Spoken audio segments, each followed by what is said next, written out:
I used to think intimidating people looked a certain way. Loud voice, sharp eyes, strong personality. But then I noticed something strange.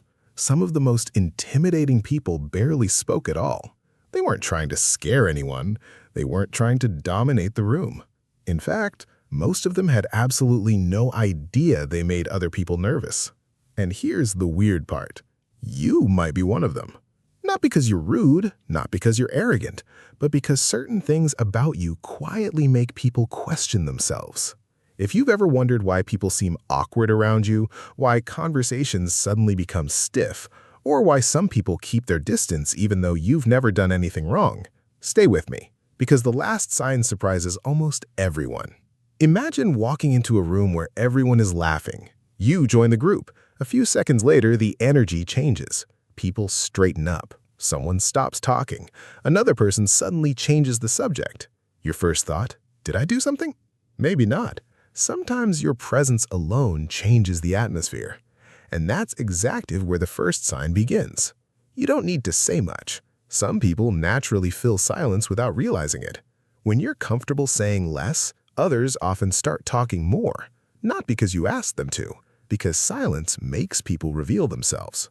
It's funny. Many people rush to fill every quiet moment, but when you don't, they suddenly become aware of every word coming out of their own mouth.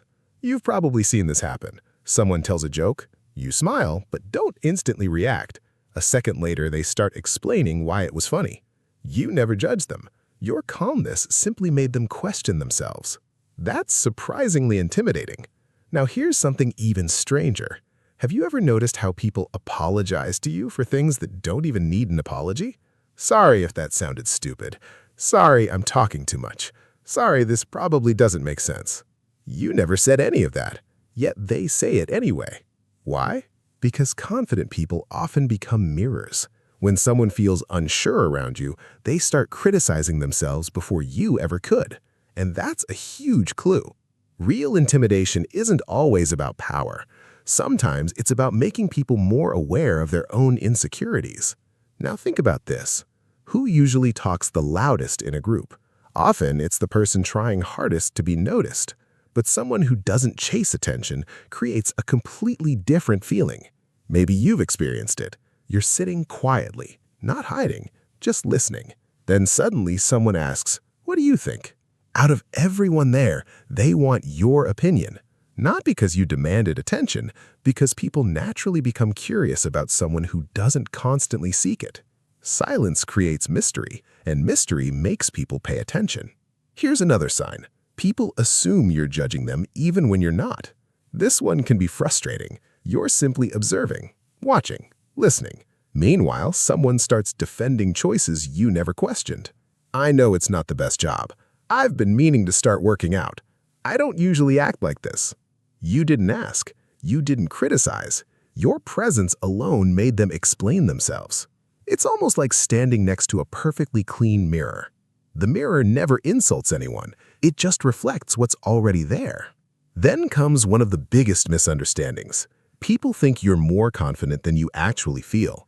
Inside your head, you might still overthink everything. You replay conversations. You wonder if people like you. You have insecurities just like everyone else. But because you don't constantly advertise them, others assume you have none.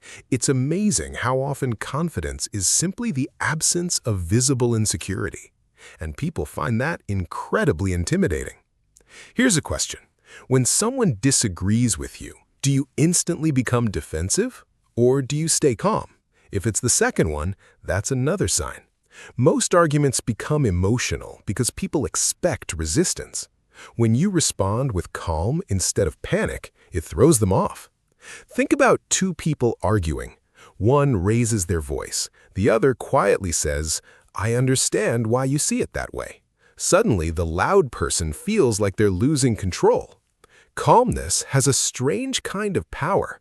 It forces emotions to slow down, and people aren't always comfortable with that. Now, let's talk about something almost nobody notices: your standards. Maybe you don't gossip. Maybe you don't laugh at every rude joke.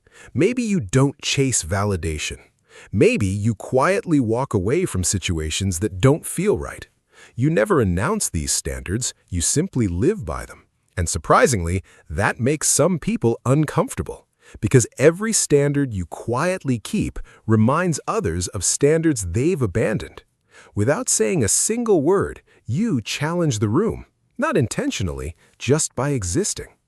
Now we're down to the final sign, and honestly, this one explains almost all the others.